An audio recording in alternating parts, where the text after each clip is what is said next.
오늘 주제는 강남 초역세권 5억 로또 아파트 사건의 전말에 대해서 한번 다뤄보려고 합니다. 사건은 이제 얼마 전이었죠. 7월에 터졌습니다. 7월에. 강남 아파트 한 단지가 통째로 팔린 사연 해가지고 이제 기사가 났답니다. 그래서 서울 강남 한복판에 들어선 아파트가 통째로 팔렸다 라고 하니까 벌써 확 집중이 되죠. 단지 전체가 한날 1시에 거래됐다. 실거래가 시스템에 보면은 삼성동 삼성 월드타워의 모든 주택이 한 번에 팔려버렸다. 46가구 나홀로 아파트인데 이거를 산 주체가 누구냐? 사모펀드가. 그러니까 사모펀드라는 거는 이제 펀드인데 돈을 모아서 이제 투자 목적으로 차린 뭐 일종의 회사라고 생각하시면 돼요. 그런데 사모, 개인들한테 사적으로 모아가지고 공모가 아니라 사모로 해서 사적으로 모은 펀드다 라고 생각하시면 돼요. 그래서 보통 이런 사모펀드는 투자자가 많지가 않습니다. 몇 명 안 돼요. 그래서 돈이 많은 사람들이거나 아니면 돈이 많은 어떤 자본들이 몇몇이 모여가지고 펀드를 만드는 거죠. 매입가는 총 420억이다. 그러니까 46가구를 420억에 사버린 거예요. 사모펀드가. 자, 그런데 뭐 주변 여건에 맞춰서 고급화를 하겠다 하면서 이제 여기다가 좀 투자금을 더 더해가지고 이걸 싹 다 고쳐가지고 조금 더 비싸게 뭐 팔든지 아니면은 뭐 월세를 받든지 하겠습니다 라는 거예요. 이게 이제 한 단지라고 하니까 강남에 한 단지 하면 뭐 몇백 세대짜리인가? 라고 이제 착각을 하실 수도 있는데 그런 건 전혀 아니고 나홀로 아파트입니다. 나홀로 아파트 한 동짜리인데 이걸 전체를 다 사버리는 거죠. 그래서 싹 다 내보내고 전체적으로 리모델링, 이제 수평 증축이나 뭐 수직 증축을 해가지고 이제 좀 비싸게 신축급으로 한번 운영을 해보겠다는 거였죠. 자, 그러면 왜 이 사모펀드는 이런 생각을 했을까요? 자, 이 삼성 월드타워 이름만 보면은 대박이죠. 삼성에다가 월드에다가 타워까지 붙으니까 뭐 멋진 이름은 뭐 맞는 것 같습니다. 근데 이게 강남구 한복판에 있습니다. 강남구청역 있죠. 강남구청역. 원래는 강남구청역 옆에 강남구청이 있었는데 요게 이전을 했어요. 너무 부지가 작아가지고. 그래서 강남구청은 좀 멀리 떨어져 있지만 어쨌든 강남구청역에 바로 옆에 있는 나홀로 아파트고요. 보시면 아시겠지만 7호선과 분당선이 크로스되는 더블 역세권에 있습니다. 자, 거리는 얼마나 가깝냐면은 2분이에요. 도보 2분인데 저도 여기 옛날에 많이 걸어 다녀 봤는데 그냥 걸어서 체감은 한 30초 정도 느낌입니다. 30초. 그러니까 그냥 거의 지하철에 붙어 있다 라고 생각하셔도 무방합니다. 자, 그런데 여기 아까 한 동짜리 아파트라고 그랬죠? 그러니까 요거예요. 요겁니다. 요거 한 동짜리인데 46세대. 근데 여기 보면은 이제 97년 9월에 이제 준공을 했고 총 14층이고 그리고 이제 세대당 한 대 정도 주차가 되고요. 그리고 용적률은 333%예요. 그러니까 용적률은 뭐 거의 최대로 다 찾아먹은 단지라고 생각하시면 돼요. 그러니까 재건축은 사실상 어렵고 이제 리모델링 쪽으로 이제 생각을 하게 된 거죠. 조금 이따가 다시 한번 얘기를 해볼게요. 그런데 이거를 사가지고 리모델링을 하면 대박이 날까? 뭐 의문이 드는 분들도 있을 텐데 여기입니다. 여기 지금 가려져 있는데 주변을 보죠. 주변을 보면 물론 이 단지보다는 훨씬 큰 단지들이 많지만 옆에 더 작은 평수도 막 16억 가죠. 그리고 이제 여기는 이제 뭐 비슷한 평수인데 한 20억 정도 가죠. 20억. 그리고 요것도 더 작은 평수인데 한 15억 정도. 그리고 요것도 30평대인데 한 12억 정도 갑니다. 그러니까 위치가 되게 좋은데 나홀로이기도 하고 규모도 작고 하니까 상대적으로 좀 너무 좀 싼 느낌이 좀 나잖아요. 그냥 단순 가격만 비교하면 거의 반 가격이니까 여기가 뭐 학군이 나쁜 것도 아니고 주변 인프라가 나쁜 것도 아니란 말이죠. 그러다 보니까 이 집 자체의 퀄리티가 좀 떨어지니까 이거를 좀 리모델링을 해가지고 좀 평수도 조금 키우고 층도 좀 높여가지고 이걸 좀 운영을 좀 해보자 라는 식으로 이제 사업성 개선을 한번 시도해 보려고 했던 거죠. 그래서 한 동짜리 아파트지만 리모델링을 통해 가지고 좀 방도 하나 더 만들고 발코니도 다 확장하고 할 수 있으면 커뮤니티 시설도 조금씩 넣으면 나름 또 이 지역은 또 소규모 단지로 좀 고급화하면은 약간 사람들하고 부대끼기 싫어하는 분들 그런 분들이 또 살기도 하거든요. 그러니까 어떻게 한번 사업성이 나오지 않을까 했던 거였죠. 그리고 이 금융권에서 뭔가 펀드로 돈을 모아가지고 뭐 리츠나 뭐 펀드 같은 거를 만들어가지고 부동산에 투자하는 게 뭐 이상한 일은 아닙니다. 오피스 건물 같은 것들도 많이 투자를 하고 그냥 일반 토지도 하고 아파트 쪽은 많이들 안 하기는 하지만 이 자체가 이상한 일은 아니에요. 그런데 문제가 있었어요. 뭐냐? 문제는 타이밍이었죠. 자, 여러분들이 지금 벌써 한 4개월 정도 지나가서 이미 잊으셨을 수도 있는데 올 봄에서 여름 넘어갈 때 617 부동산 대책이라는 게 있었고 710 부동산 대책이라는 게 있었습니다. 한 달도 안 되는 기간에 2개가 나왔거든요. 그만큼 급박했던 시절인데 이때 4월, 5월부터 집값이 조금씩 들썩이면서 5월 말, 6월 초에 뭔가 가격이 막 급등하려는 느낌이 났단 말이죠. 그래가지고 정부가 부랴부랴 617 대책을 발표하고 그래도 불길이 꺼질 것 같은 기미가 안 보이니까 바로 710 대책을 또 터뜨렸는데 그래도 결과는 지금 다들 아시죠? 어쨌든 이렇게 급등하는 가격에 정부가 한 달 새 2번의 대책을 발표하는 이 중차대한 시기에 바로 이런 내용이 있었단 말이죠. 710 대책의 핵심은 법인과 다주택자의 세금 인상이다. 그러니까 이런 지금 중차대한 시기에 뭐라고? 지금 뭐 400억을 투자해가지고 뭐 아파트 한 단지를 뭐 산다고? 라는 얘기가 도니까 사람들이 여기에 관심이 확 쏠리게 된 거죠. 그냥 아주 단순하게 보면은 그냥 오래된 건물을 하나 돈을 모아서 산 다음에 그거를 리모델링을 해가지고 수익성을 개선하겠다라는 사업이었는데 이게 분위기가 안 좋았어요. 그래서 모두가 놀랐다 이런 기사가 뜹니다. 사모펀드는 왜 강남 아파트를 통매입했을까? 이러니까 뭐가 대단한 사업을 한 것 같잖아요. 강남 아파트를 한 단지를 사버렸다고 하니까. 그런데 여기 보세요. 정부 부동산 대책이 다주택자와 법인을 시시각각 옥죄는 상황에서 이때는 그런 분위기였습니다. 규제를 회피하려는 거 아닌가? 하면서 의혹의 시선이 막 쏟아지기 시작합니다. 이거 뭔가 차명으로 사모펀드가 사가지고 뭐 이거 지금 뭐 개인에서 약간 펀드 쪽으로 이제 절세 목적, 어떤 뭐 탈세 목적으로 가는 거 아닌가? 라는 시선들도 막 나오기 시작한 거죠. 그러니까 이게 세금 회피의 목적이 아니냐 하면서 이제 여론이 안 좋아지기 시작합니다. 아니, 너무 타이밍이 딱 맞잖아요. 정부 정책이 2개가 발표되자마자 바로 그냥 한 단지를 통매입했다는 기사가 떠버리니까. 그러자 이 사모펀드 운용사에서 아니다, 그런 거 아니다, 이거는 원래 4월 말까지 거래를 하기로 했던 거였다, 그때는 지금 정책이 나오지도 않았을 때다. 그런데 이게 지금 이 사태가 터지면서 연기돼서 지금 6월에 잔금을 치른 거지 이게 지금 뭐 그럴 목적이 아니다 라고 이제 부랴부랴 이제 진화에 나섭니다. 그러니까 이거는 그냥 단순히 그냥 시점이 늦어져서 그냥 뭔가 그렇게 보이는 거지 전혀 그런 목적은 아니고 순수하게 리모델링을 해가지고 운영하려는 목적이었다, 사실입니다.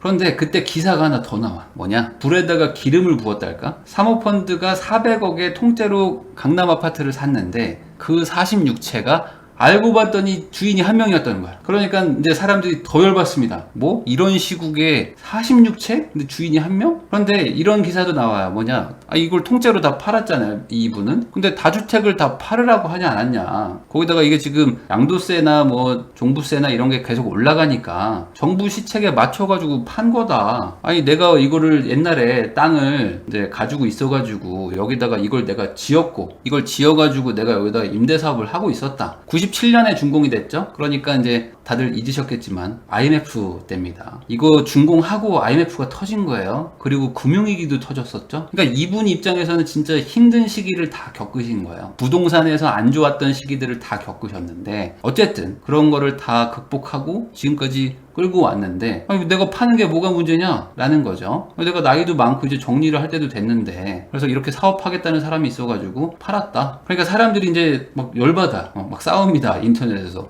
아니, 어떻게 한 사람이 46채를 가지고 있냐, 이거를 다 팔아가지고 한 명씩 집을 나눠주면은 46명의 집주인들이 생기는데 괜히 이 사람 때문에 지금 46채의 전세입자만 늘어나는 거 아니냐 하면서 막 열받아 하고, 그리고 아니 무슨 한 사람이 뭐 420억을 벌었다고 이거 말이 돼? 하면서 막 여론이 안 좋아지는 거예요. 분위기가 마침 안 좋았을 때 이런 얘기가 나오니까. 그래서 여론이 더 안 좋아졌어요. 그런데 이게 잘못된 걸까라는 걸 한번 생각을 해보세요. 이게 한 동을 건축하고 임대업을 이제 가족이 운영을 했대요, 가족이. 그런데 여러분 주변에도 이런 분들 많을 거예요. 뭐냐, 원룸을 하나 지어가지고 노년에 그 꼭대기층에 사시면서 뭐 원룸 관리를 하시면서 이제 소일거리 하면서 월세 받아가지고 생활비 하는 노인분들 많고, 아니면 뭐 빌라를 하나 지어가지고 뭐 밑에 뭐 좀 이렇게 월세를 받으면서 아니면 전세를 받아가지고 뭐 자기 집 겸 수익을 얻는 분들도 많죠. 그런데 이 원룸 건물 임대업이나 아파트 한 동을 지어가지고 임대업을 하는 거나 사실 똑같은 거예요. 똑같은 거다. 물론 규모는 많이 차이 납니다. 근데 뭐 15억짜리 원룸 건물이든지 150억짜리 원룸 건물이든지 뭐 400억짜리 아파트 한동 건물이든지 뭐 규모의 차이지 어쨌든 하는 건 똑같다는 거죠. 그리고 여러분들이 뭐 많이 가는 상가나 여러분들이 출근하는 회사도 다 건물이죠. 오피스 건물이고 상가 건물이고, 그런데도 보면은 다 수백억 수천억 하기도 하거든요. 수십억짜리 건물은 너무 많고, 그런 것들도 다 주인이 있습니다. 그래서 다 주인들이 운영하고 임대 주고 있는데, 이분이 뭐 잘못한 건 없어요. 그런데 모든 문제는 뭐다? 타이밍이죠. 이 사건이 7월 20일, 뭐 19일, 20일 이쯤에 이제 수면 위로 막 올라옵니다. 그래서 인터넷 커뮤니티들에서 막 돌아다니기 시작해, 이제 기사가 뜨고. 그런데 그 직전, 바로 직전에 법무부 장관, 추미애 장관이 페이스북에다가 이런 글을 하나 올립니다. 뭐냐? 그때 한창 이제 부동산이 막 난리였어요. 710 대책 이거 되냐 안 되냐, 뭐 617 대책 뭐 의미 없다 하면서 막 난리가 날 때였어가지고, 이제 법무부 장관이 임대차 3법 이제 주관하는 장관이니까 부동산 정책에 대해서 이야기를 합니다. 그러면서 금융하고 부동산은 분리를 해야 된다. 그런데 이게 서로 섞이니까 이게 지금 양극화를 만드는 거 아니냐라는 얘기를 했어요. 근데 요 얘기를 하자마자 바로 논란이, 이런 기사가 나와버린 거예요. 그러니까 사모펀드는 금융이고 아파트 한 동을 다 사버리는 건 부동산이니까 금융과 부동산 금부 분리를 해야 된다고 법무부 장관이 얘기하자마자 이게 논란이 되니까, 야 이거 완전 금융과 부동산의 합작품 아니냐 이거. 그러면서 이제 사건이 여기에 이제 정치가 이제 개입되기 시작합니다. 그래서 법무부가 나와서요, 바로 엄정대응 칼 빼든 이제 법무부 장관, 사모펀드 강남 아파트 통매입 좌절되나. 법무부는 전날 검찰한테 지시를 합니다. 뭐냐? 기획부동산 및 부동산 전문 사모펀드 등 금융투기자본의 불법 행위를 수사하라고 지시했다. 자, 법무부 장관이 검찰한테 지시하라는 건 뭡니까? 확인해보고 문제되는 거 있으면 다 잡아와라 라는 거죠. 그거를 22일 밝혔다고 했으니까 실제로 한 21일쯤에 지시를 했나봐요. 자, 거기다 엎친 데 덮친 격으로 대출 문제가 딱 나옵니다. 대출로 잔금을 치렀는데 이 자산운용사 어떡하냐? 자, 이걸 최근에 420억에 통째로 사들였는데, 이제 기자들이 막 파고드는 거예요. 새마을금고 7곳에서 270억을 빌렸다. 그러면서 100억 원가량의 부동산 대출 규제를 초과했다. 그러니까 뭔가 위법한 사항으로 대출을 받은 게 아니냐라고 하면서 기사들이 막 뜨는 거예요. 이게 무슨 말이냐? 서울은 투기과열지구죠. 그리고 여기는 이제 강남구 삼성동입니다. 그러니까 서울에서도 가장 핵심 요지 아닙니까? 여기에 투기과열지구니까 LTV라는 거는 매매 시세 대비 대출 금액의 비율입니다. 그러니까 매매가 대비 대출을 얼마나 해줄 수 있느냐? 그게 40%다. 근데 이 40%라고 하면 뭐 단순히 매수 가격을 시세라고 봐도 420억인데 여기에 40%를 하면은 170억밖에 안 된다는 거예요. 그런데 대출 금액을 270억을 받았으니까 LTV를 65%로 받은 겁니다. 그러니까 사람들이 이제 얘기를 하는 거예요. 아니 그러면 대출을 40%밖에 안 나가는데 어떻게 65%를 받은 겁니까? 그러면 25%가 뭔가 불법이나 위법 사항인 거 아닙니까? 라는 거죠. 자, 그런데 이게 내부 스토리가 있습니다. 뭐냐? 주택은 지금 대출 규제가 있어가지고 LTV가 40%입니다. 그런데 토지 있죠? 토지는 LTV가 80%까지 나가는 경우가 많아요. 토지는 땅이니까. 땅은 뭐 집가 하락이라는 게 거의 없으니까요. 그러니까 땅은 넉넉하게 80%까지는 빌려줘요. 그래서 이 운용사에서, 이 펀드에서 이 건물은 어차피 공실을 만들 거다. 그리고 이거를 이제 뭐 다 부시는 건 아니죠. 부시는 건 아니지만 리모델링을 할 거 아니냐. 그러면 46채의 임차인들이 있는데 이분들은 어차피 1년이나 2년 뒤에 다 내보낼 거다. 다 내보내고 나면은 빈집이 되니까, 그리고 이 집은 어차피 이제 일부 부셔가지고 새로 건축을 하게 되는 거니까 이건 주택이 아니라 땅이다. 그러면 이게 땅에다가 새로 이제 신축된 리모델링 된 아파트가 들어가면 얼마겠느냐. 그럼 그 가격에서 몇 %로 빌려줘야지. 이걸 단순히 지금 집값의 40%를 빌려주는 건 안 된다 라는 논리를 쓴 거예요. 그래서 이게 새마을금고와 합의가 됐던 거죠. 그랬더니 이제 경제부총리도 이제 여기에 이제 참전을 하십니다. 그러면서 자산운용 강남 아파트 매입 관계기관이 점검을 해야 된다. 그러면서 이에 대한 관계기관의 철저한 점검이 있어야 될 것. 대출에 뭔가 문제가 있을 것 같다 하니까 점검을 하라는 얘기죠. 그러면 법무부 장관이 조사하라고 그랬고 경제부총리가 한번 대출 규제 조사해봐라 라고 해버리니까 어떡합니까? 새마을금고에서 바로 이야기를 합니다. 이거 문제가 있다. 이거 잘못된 대출이었고 대출금 중에 일부를 회수하겠다. 아까 100억 정도가 대출이 더 나갔다고 봤죠. 그러니까 이거를 보수적으로 적용을 해서 100억은 회수하겠다라고 바로 대응을 한 거예요. 자, 기사가 고작 이제 처음 나왔던 기사에서 5일밖에 안 된 때입니다. 그러니까 대출 다 받아가지고 지금 이제 운영해야지 하고 있었는데 5일 만에 지금 이런 일들이 일어난 거예요. 그러니까 엄청나게 압박이 지금 순식간에 들어오죠. 그러니까 어떻게 됩니까? 이 사모펀드에서 이거 못하겠다. 저 그냥 안 하겠습니다. 저 미안합니다 하면서 이거는 그냥 아무 이익을 안 남기고 그냥 다 매각하겠습니다. 저희는 여기서 이제 손을 떼겠다. 라고 이제 바로 얘기를 한 거죠. 이게 사건이 처음 기사화되고 난 지 일주일 만에 일어난 일입니다. 왜냐면 여기가 이제 이것만 하는 게 아니고 이제 국내외 여러 부동산을 이제 가지고 리츠도 하고 펀드도 하고 있는 그런 운용사예요. 그래서 업력도 좀 되고 해서 이제 아무래도 이 정도 작은 거 가지고 이렇게 언론에 나오고 기사화되는 게 좋지 않잖아요. 그래서 이제 이런 게 부담이 돼서 그랬던 것 같아요. 그런데 여기도 어쨌든 사모펀드고 수익을 추구하는 집단인데 최소한 투자금은 좀 건져야 되는 거 아닙니까? 이거 손해보고 팔 수는 없잖아요. 우리가 아주 잘못한 것도 아니고. 그러니까 두 가지 선택을 할 수 있겠죠. 뭐냐? 이거를 46채니까 하나씩 쪼개서 팔까? 아니면은 그냥 한 방에 46채를 팔아버릴까? 이거에 대한 두 가지 선택의 갈림길이 있겠죠. 그러면 여러분들이 생각을 해보세요. 둘 중에 뭐가 더 비싸게 팔릴까?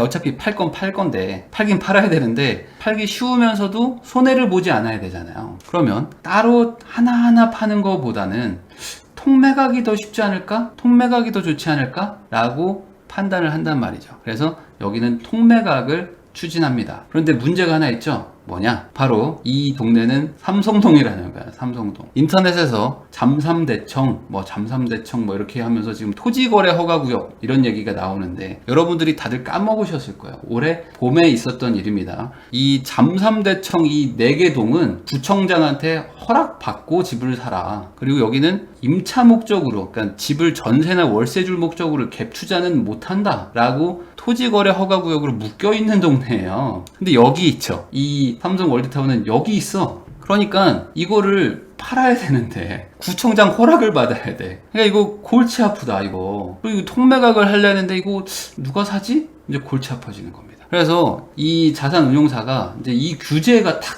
이제 발목을 잡으면서 이거 어떡하지 하면서 막 전전긍긍을 합니다. 삼성동이 토지거래 허가구역에 묶여있기 때문이죠. 자, 그래서 법인이나 펀드한테 팔려고 하는데 이미 710 대책 딱 터지고 나면서 법인한테 종부세 엄청 때리죠. 6%씩 부과하죠. 거기다가 다른 사모펀드가 이런 거 사겠습니까? 야, 너네 때문에 우리한테 불똥 튀기고 있는데 이걸 나보고 사라고? 하면서 지금 다른 펀드가 사겠어요? 절대 안 사지. 그리고 법인들이 이거 사겠어요? 종부세 6% 내는데? 답안 나오잖아요. 거기다가 그럼 개인한테 팔까? 했더니 거래 허가제야. 여기는 실거주하는 사람들 아니면은 살 수가 없어. 그리고 유주택자들한테는 거래 허가가 안 날 가능성이 있어요. 실거주 한다고 그래도. 이건 제가 과거 영상을 찍은 게 있습니다. 그러니까 이거 이도저도 안 되겠는데 이도저도 안 되는데 이러다가 야 이거 우리 이거 여기서 한번 물리는 거 아닌가? 하면서 걱정이 커집니다. 그러다가 결국에 여기서 안 되겠다. 야, 이거 전체를 다 파는 건 답이 안 나온다. 이거는 법인도 사줄 수가 없고 펀드도 사줄 분위기가 아니다. 이거는. 그러니까 이거는 통매각은 안 되고 어떻게든 개인한테 좀 팔아보자. 개인한테. 그래서 나홀로 강남아파트 개별 매각한다 라고 하면서 기사가 뜹니다. 그러면서 이제 반대로 남는 거 없이 팔겠다고 했잖아요. 아무것도 안 남기고 팔겠다고 했으니까 원래라면은 이 46채가 쪼개져서 나오지 않았을 텐데 갑자기 한 채씩 46채가 이제 갑자기 풀리면서 야 이거 로또 아파트 되는 거 아니야 이거? 라는 분위기가 딱 이제 형성이 되는 거죠. 자, 이 자산운용사는 59제곱 짜리를 한 7억 정도에 샀고 85제곱짜리 그러니까 우리가 말하는 국민주택을 한 10억 정도에 샀어요. 10억 정도. 그러니까 한 7억에서 10억대에 샀는데 이 가격에 내가 던진다고 하니까 야 이거 로또 아닌가? 라고 생각을 하게 되는 거죠. 그리고 이거 다른 데 있는 것도 아니고 이거 강남구 이제 한복판에 있는데 강남구청 역이에요. 강남구청 역 옆에 도보 2분이고 30평짜리고 초역세권이면은 이거 9억이면 이거 완전 땡큐인데? 라는 생각들을 하죠. 그러자 사람들이 엄청난 관심을 갖기 시작합니다. 그러니까 이게 그냥 팔기는 좀 뭐하고 워낙 논란이 됐던 거니까 그래서 야 이거 안 되겠다. 이거 온비드를 통해 가지고 공개 입찰로 가자. 공개 입찰로 해서 추첨식으로 가야 되겠다. 라고 이제 이렇게 생각을 한 거예요. 왜냐면 그래야지 이제 뒷 얘기가 없으니까. 온비드가 뭔지 잘 모르는 분들은 이제 국가 공인 공매 입찰 사이트라고 생각하시면 되는데 세금 체납 때문에 이제 지자체나 이런 데서 세금 추징을 목적으로 경매랑은 조금 다르지만 뭐 사실상 뭐 크게 차이는 없는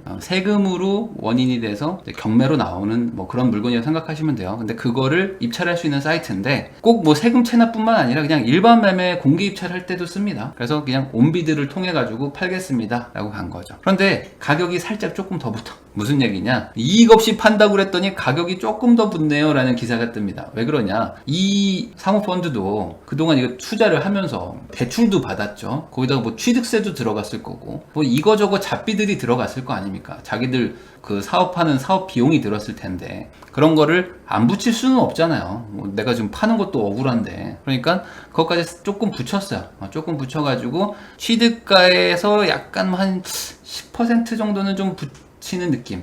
취득가액 대비 약 한 20% 정도는 높아진 느낌이에요. 뭐 그래도 뭐 크게 남는 장사는 아닐 수는 있죠. 그리고 거기에 까다로운 매각 조건이 붙습니다. 뭐냐, 우선은 이게 추첨식이에요. 추첨식. 그래서 그냥 아무나 다 입찰하고 무작위로 뺑뺑이를 돌려가지고 당첨되는 사람이 갖는 겁니다. 가격이 똑같아요. 그리고 실거주자만 매수할 수가 있어요. 실거주자. 왜냐면 여긴 토지거래 허가구역이기 때문에 뭐 저는 갭 투자로 할게요. 뭐 저는 한 뭐 반년 뒤에 들어갈게요. 이게 안 됩니다. 그리고 여러 채를 살 수가 없어요. 당연히 한 채만 사야 되겠죠. 이걸 여러 명한테 팔 수도 없죠. 실거주자한테만 팔아야 되니까. 그리고 10% 보증금이 무조건 붙습니다. 그리고 이제 매수자가 토지거래 허가를 못 받아. 만약에 구청장한테 허가를 못 받잖아요. 그러면은 이 매수자는 못 사잖아요. 그래도 환불 없어. 보증금은 날아가는 거야. 그러니까 진짜 확실한 사람만 들어오라 이거죠. 그리고 12월 22일까지, 그러니까 오늘로부터 2달밖에 안 줘. 2달밖에 안 주는 상황에서 잔금까지 치르라는 거예요. 그러니까 되게 까다롭잖아요. 지금 총 여기서 28세대가 나옵니다. 요번에 28세대가 오늘 이제 추첨이 끝났거든요. 그래서 이미 다 끝났어요. 나 이거 입찰해야 되겠다 이러시는 분들은 이미 늦었습니다. 그런데 59제곱이, 그러니까 실평수로 59제곱이 한 8억에서 9억 정도에 나왔고, 84제곱 25.7평 실평수가 한 12억에서 13억 정도에 나온 거야. 12억에서 13억 정도. 자, 그래서 요 내부 사진을 보여드리면 구조가 그렇게 좋다고 할 수는 없어요. 한번 봐보세요. 왜 그러냐면 이제 보시면 압니다.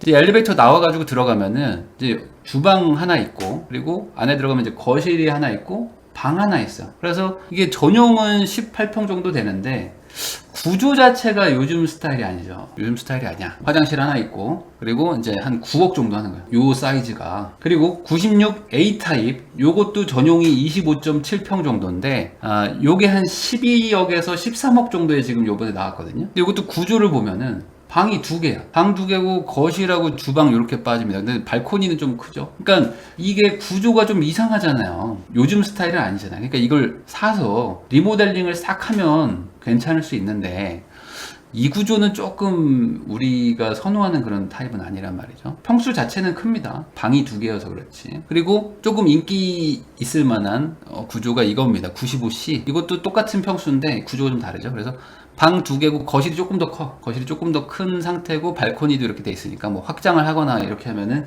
그때 구조를 좀 만들 수도 있을 것 같기도 해. 그렇지만 어쨌든 방은 2개입니다. 근데 요게 한 13억 7천 정도에 나온 거예요. 13억 7천. 자, 그런데 문제가 있죠. 9억 이하는 대출이 40%고 9억 초과하면은 대출이 20%밖에 안 됩니다. 그러니까 실제로 대출을 많이 받아봐야 5억이에요. 무주택자가 진짜 대출을 풀로 받아도 5억이 좀 안 되거든요.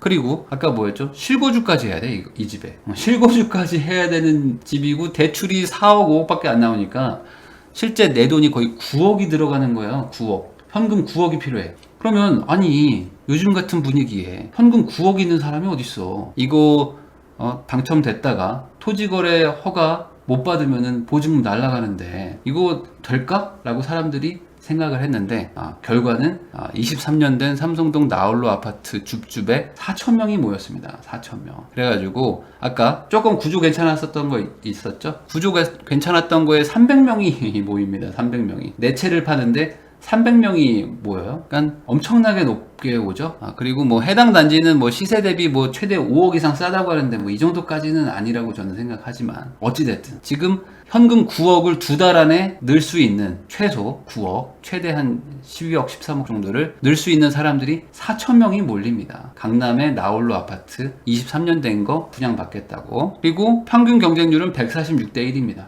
146대 1을 찍어요. 그래서 이렇게 결과가 나옵니다. 내부를 다 보셨는데 엄청나게 메리트가 있고 엄청나게 멋진 퀄리티는 아니잖아요. 그리고 기존의 사모펀드는 이걸 리모델링 해가지고 가치를 끌어올리려고 했던 건데 지금은 그냥 이 상태 그대로죠. 이 상태 그대로인데도 4,000명이 와서 사겠다고 하는 거예요.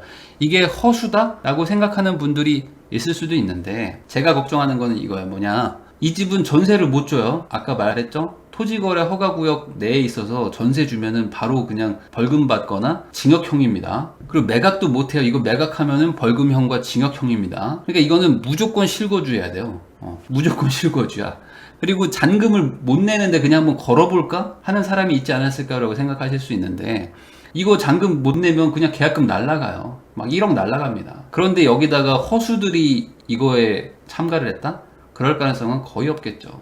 그러니까 이 4,000명은 거의 다 실수요자다라고 생각하시면 돼요. 그리고 붙으면 최소 현금 한 취득세나 이런 거 따지면 9억, 10억을 내야 됩니다. 대출이 안 나와요, 지금. 그런데 이런 게 뭐 대단한 뭐 조건의 아파트도 아니고 나홀로 강남구 안에 있는, 물론 초역세권이지만 나홀로 아파트에 4,000명이 몰렸다는 게 이게 걱정스러운 거예요. 자, 뭐냐? 이거는 그냥 제가 뭐 재미삼아 한번 다뤄본 내용이지만 이 돈이 어디로 갈까요? 여러분 한번 생각해 보세요. 지금 이 강남의 나홀로 아파트에 현금 10억을 들고 제가 사겠습니다 하는 이 4,000명, 최소 4주죠. 최소 4주의 돈들이 지금 떠다니고 있다. 무주택자일 겁니다. 유주택자일 가능성은 별로 없어요. 토지거래 허가구역이기 때문에. 그러면 이 돈은 어디론가 가긴 가겠죠. 가긴 갈 텐데 최소 4주의 돈들이 떠다니고 있다는 거를 알 수 있는 역설적인 그런 사건이었다라는 거가 뭐 제가 하고 싶었던 얘기입니다. 이 물건 자체가 좋다는 게 아니고 이렇게 지금 사람들이 돈을 들고 방황하고 있다 지금. 이거 어떻게 하려고 하는가, 앞으로 이 돈이 어디로 갈지 한번 잘 주시하셔야 된다라는 얘기를 끝으로 영상을 마무리하겠습니다.